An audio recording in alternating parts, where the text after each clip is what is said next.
पहली बार? संगठन पर्व के अंतर्गत पार्टी के सभी प्रमुख कार्यकर्ताओं की ड्यूटी लगी थी और इसी के अंतर्गत मैं आज राजौरी में आया हूं।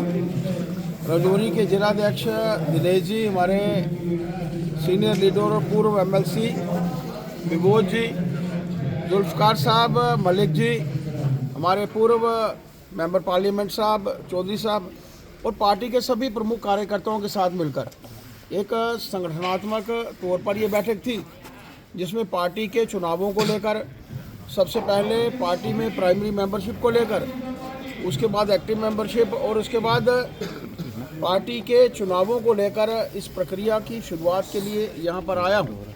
पार्टी के आगामी कार्यक्रम जो 25 दिसंबर हम सब जानते हैं, पूरा देश जो है अटल जी का, माननीय स्वर्गीय अटल जी का जन्मदिन जो है वो धूमधाम से मनाता है और ये 6 त्योहारों में भी एक है। और उसके बाद 26 से लेकर 31 तक ये जो सप्ताह हम लोग मनाते हैं, उन बाल वीरों के नाम पर, जिसको हम बाल वीर दिवस के नाम पर पूरा देश जो है वो मनाता है।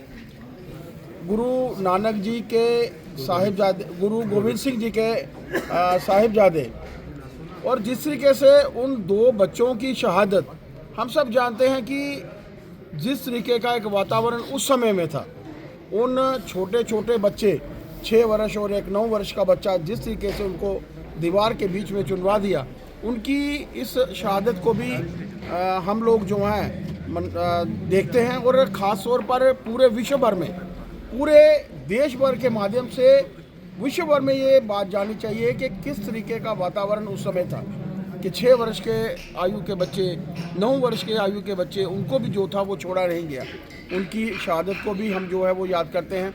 उन 2 कार्यक्रमों को लेकर और पार्टी के संगठनात्मक कार्य को लेकर आज जिलाध्यक्ष जी के साथ मैं यहाँ पर हूँ।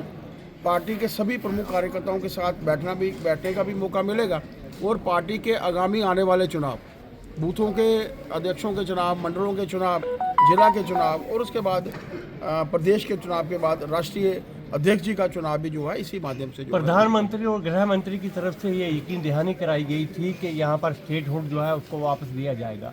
क्या मान के चलें, क्या उम्मीद करें कि वो स्टेटहुड वापस मिलेगी? ऐसा है, जहाँ तक प्रश्न स्टेटहुड का है, देश के प्रधानमंत्री जी ने समय समय पर अपने बयानों के माध्यम से, माननीय होम मिनिस्टर साहब ने भी अपने बयानों के माध्यम से ध्यान में लाया है कि उचित समय जब आएगा तो ये स्टेटहुड भी जो है वो मिलेगी।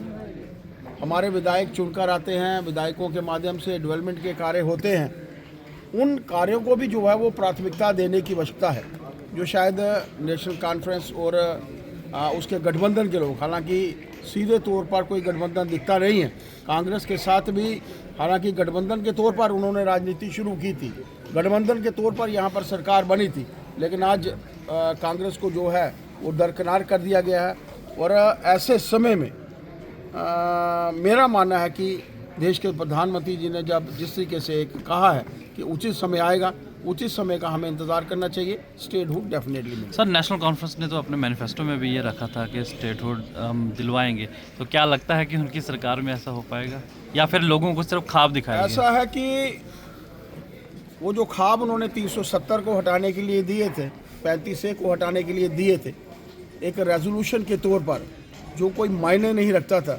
वो जानते थे कि केंद्र में वही लोग हैं जिन्होंने 370 को हटाया था, 35A को हटाया था, और प्रधानमंत्री जी ने भी लगातार से अपने भाषणों में इस विषय को रखा है कि वो जो इतिहास के पन्नों में गुम हो चुके हैं, जो इतिहास के पन्नों में दर्ज हो चुके हैं, वो वापस नहीं आएंगे।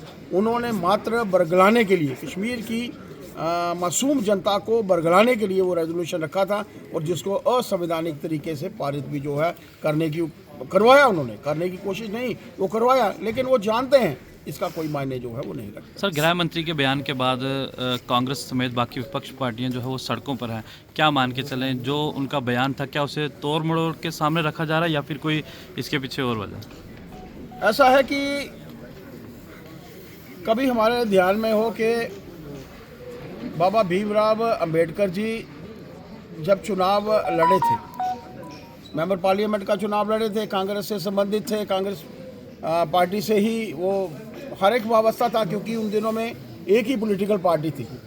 आप सोचिए कि उन्हीं के एक सहायक को जवाहरलाल नेहरू जी ने खड़ा किया। लगातार से भाषण उस सहायक के तौर पर सहायक के लिए समय समय पर जवाहरलाल नेहरू जी के माध्यम से दिए गए। उनको जिताया गया, बाबा भीमराव अंबेडकर जी को हराया गया। और कभी बाबा भीमराव अंबेडकर जी के विषय में कभी उनके घर के बारे में नहीं सोचा गया, कहाँ से उन्होंने शिक्षा प्राप्त की उसके बारे में नहीं सोचा गया, कहाँ पर उन्होंने दीक्षा प्राप्त की उसके बारे में नहीं सोचा गया। वो जो 5 तीर्थ की रचना थी वो देश के प्रधानमंत्री जी ने नरेंद्र भाई मोदी जी के समय में हुई। और हम सब भारतीय जनता पार्टी के कार्यकर्ता, भारतीय जनता पार्टी आज विश्व की सबसे बड़ी पॉलिटिकल पार्टी है। 12 करोड़ से भी ज़्यादा पार्टी के कार्यकर्ता हैं। बाबा भीमराव अंबेडकर जी के जन्मदिन को हम लोग एक त्यौहार की भांति मनाते हैं। 6 फेस्टिवल जो हमारे हैं वो उनमें से एक है। जिस तरीके से अटल बिहारी वाजपेयी जी का जन्मदिन हम लोग त्यौहार की भांति मनाते हैं, वैसे ही बाबा भीमराव अंबेडकर जी के जन्मदिन को भी हम लोग त्यौहार की भांति मनाते हैं। उस कांग्रेस ने कभी उनके हित के बारे में बात नहीं की, कभी उनके बारे में नहीं सोचा। और समय समय पर उन्होंने हमेशा से, जैसे मैंने आपको कहा, चुनावों में भी जिस तरीके से चुनावों में उनको हराया गया और वो एक वातावरण ऐसा खड़ा करने की कोशिश की गई कि हालांकि विश्व का सबसे बड़ा संविधान लिखने वाले प्रख्यात नेता जो उस वक्त के सबसे बड़े नेताओं में से थे, उनको जो था वो नीचा दिखाने की कोशिश हमेशा से कांग्रेस ने जो है वो की।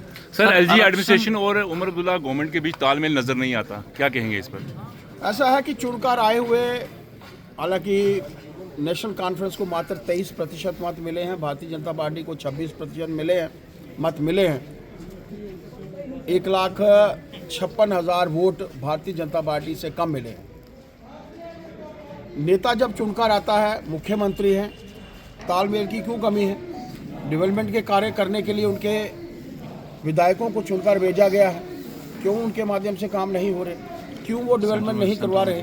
तालमेल की कमी वहाँ होती है जब हम काम ही नहीं करना चाहते। और मेरा ये मानना है कि नेशनल कॉन्फ्रेंस काम करने के लिए नहीं आई। उन्होंने अगर काम करने की बात कही होती तो वो पहले ही दिन असंवैधानिक रेजोल्यूशन नहीं लाते। और उस असंवैधानिक रेजोल्यूशन को आप लोगों ने देखा कि किस तरीके से पारित करवाया गया। अगर वो डेवलपमेंट चाहते थे तो डेवलपमेंट के मुद्दों को लेकर डेवलपमेंट होती, चर्चा होती, लेकिन वो चर्चा उन्होंने नहीं की। वो नहीं चाहते कि यहाँ पर एक अच्छा वातावरण बने। इसी दिशा में वो आए दिन उनके माध्यम से बयान जारी हो रहे हैं। वो काम कर सकते हैं, उनको काम करने चाहिए, लेकिन वो काम करना नहीं चाहते।